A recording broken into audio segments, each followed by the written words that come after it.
नमस्कार दोस्तों, स्वागत है आपके हमारे यूट्यूब चैनल हिमालयन क्लाइंबर में। दोस्तों, मैं हूं नीरज जोशी और आज आपको मैं बताऊंगा उत्तराखंड के प्रसिद्ध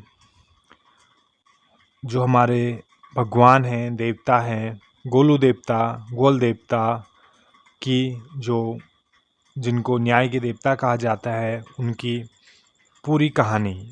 तो दोस्तों, बने रहिए वीडियो में। और जिन्होंने हमारे चैनल को सब्सक्राइब नहीं किया है, प्लीज़ चैनल सब्सक्राइब कर दें ताकि आने वाली जो भी अपडेट, जो भी इंफॉर्मेशन, जो भी कहानियाँ रहेंगी वो आप तक जल्दी से जल्दी पहुँचें और आप जो सच्ची घटनाएं हैं, सच्ची कहानियाँ हैं, उनके बारे में आप जान सको।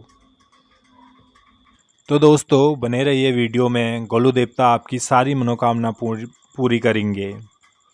तो जो गोलू देवता की कहानी है, जो सच्ची कहानी है, वो स्टार्ट करते हैं।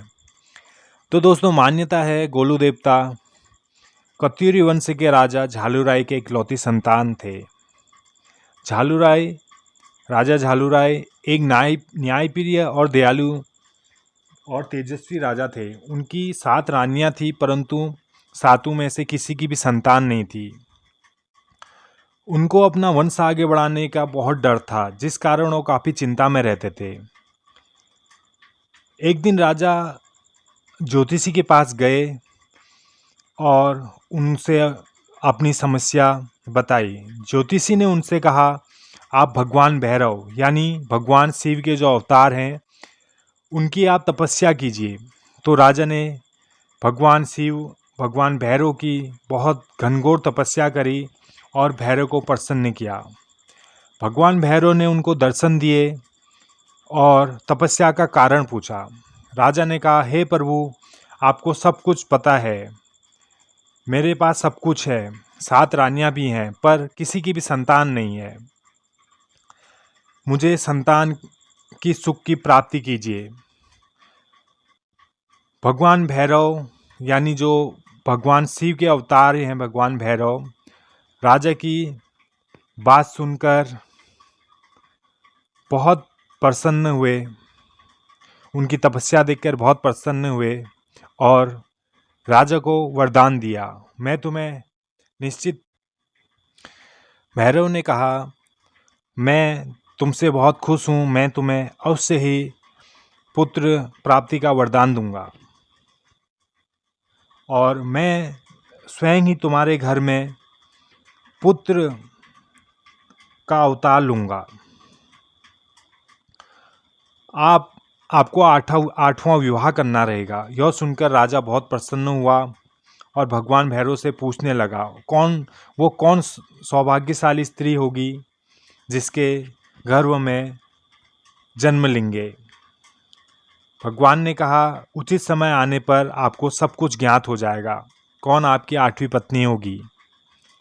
कई दिन बीत गए, राजा को वह स्त्री नहीं मिली जिससे वह विवाह कर सके। एक दिन राजा शिकार करने के लिए गए थे।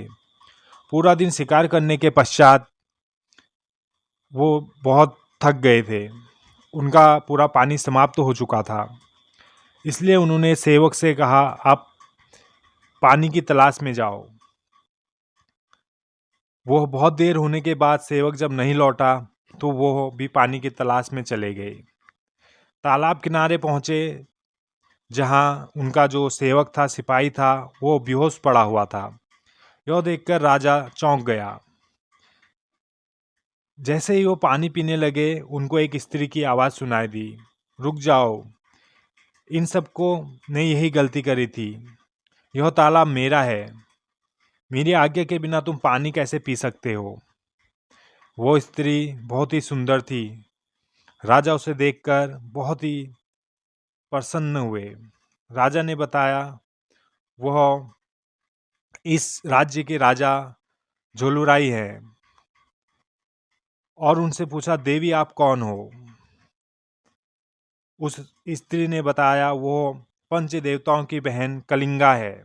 और राजा ने राजा से साबित करने के लिए कहा कि आप साबित करके बताइए कि आप राजा है।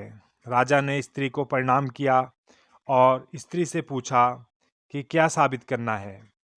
स्त्री ने कहा, वो दो भैंस से लड़ रहे हैं, आप उनको छुड़ाइए। राजा सोचने लगा, मैं कैसे इनको छुड़ाऊं। राजा ने काफी प्रयास किया पर वह भैंसों को नहीं छुड़ा पाए। यह देख कलिंगा ने स्वयं दो भैंसों को अलग अलग कर उनकी लड़ाई समाप्त कर दी।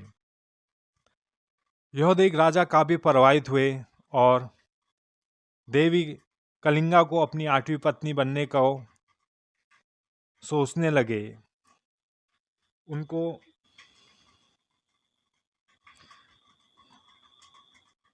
रानी ने यह प्रस्ताव अपने भाइयों के सामने रखा और उनके भाई पंचनाम देवता बहुत प्रसन्न हुए और उन्होंने उनका विवाह राजा से कर दिया। कुछ वक्त के बाद रानी कलिंगा गर्भवती हुई। यह देख सातों रानियां कलिंगा से जलने लगी। सातों रानियां मिलकर योजना बनाने लगी कि कैसे इनकी संतान को समाप्त किया जाए। साती रानियां कलिंगा से कहा कि ज्योतिषी ने उन्हें बताया है कि जो उनका पुत्र पैदा होगा वह पत्थर का होगा। और जब रानी पुत्र को जन्म दिया तो साती रानियों ने उनकी आंखों में पट्टी बांध दी और पुत्र को उठा के गौशाला में बंद कर दिया और रानी के आगे सिलबट्टे रख दिए, यानी पत्थर रख दिए, और रानी को बोला कि आपके सिल्लोड़े पैदा हुए हैं। यह बात राजा को जाके बता दी। और वहीं दूसरी तरफ गौशाला में पड़ा बच्चे को एक भी खरोच नहीं आई। वह गाय का दूध पीकर बहुत ही सकुशल थे। यह देख साती रानियों को बच्चों को नमक के ढेर में दबा दिया, पर नमक के ढेर चीनी का ढेर में बदल गया। उसके बाद साती रानियों ने बिच्छू के बीच में बच्चे को फेंक दिया, पर रानी को समझ नहीं आ रहा था कि बच्चे को कुछ नहीं हो रहा है। उन्होंने बच्चे को संदूक में बंद कर काली नदी में बहा दिया। 7 दिन 7 रात के बाद एक मछुआरे को जल में वह संदूक मिला। जब मछुआरे ने संदूक खोला तो उसमें से एक बच्चा निकला। यह देख मछुआरा और उसकी पत्नी काफी प्रसन्न हुए, क्योंकि उन दोनों की भी कोई संतान नहीं थी। दिन बीतते गए, लड़का बड़ा हो चुका था। वहीं दूसरी तरफ राजा झालवाई अपनी किस्मत से काफी निराश था। एक दिन लड़के को अपने सपने में ज्ञात हुआ कि वह राजा झालुराय के पुत्र हैं और उनकी सौतेली माओ ने उनको धोखा देकर नदी में बहा दिया था, अपने माता पिता से दूर कर दिया था। साथ ही अपने जीवन का उद्देश्य और जन्म से जुड़ी घटनाएं सब कुछ उनको याद आ गई थी। सब कुछ ज्ञात होने के पश्चात लड़का अपने पिता, मछुआरे पिता जो थे उनके पास गया और घोड़े की मांग की। मछुआरा बहुत ही गरीब थे, वह घोड़ा नहीं ला सकते थे। तो मछुआरे ने एक लकड़ी का घोड़ा बनाया, जो काठ का घोड़ा कहते हैं, और लड़का अपने भगवान भैरव के अवतार को जान चुका था, जिस कारण उसमें दैवी और चमत्कारी शक्तियां आ चुकी थी। तो उस बालक ने अपने चमत्कार से लकड़ी के घोड़े को जीवित कर दिया और वह बालक घोड़े को लेके राजा की राजधानी की तरफ बढ़ा। राजधानी के समीप पहुंचते ही एक तालाब के किनारे सातों रानियां बैठी हुई थी।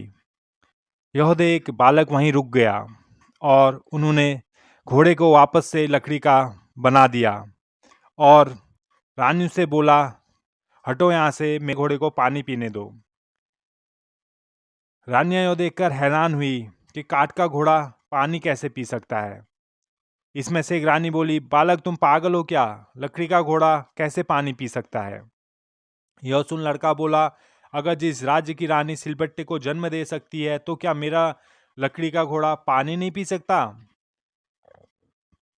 रानियां लड़के का दुस्साहस देख काफी क्रोधित हुई और लड़के की शिकायत राजा से की।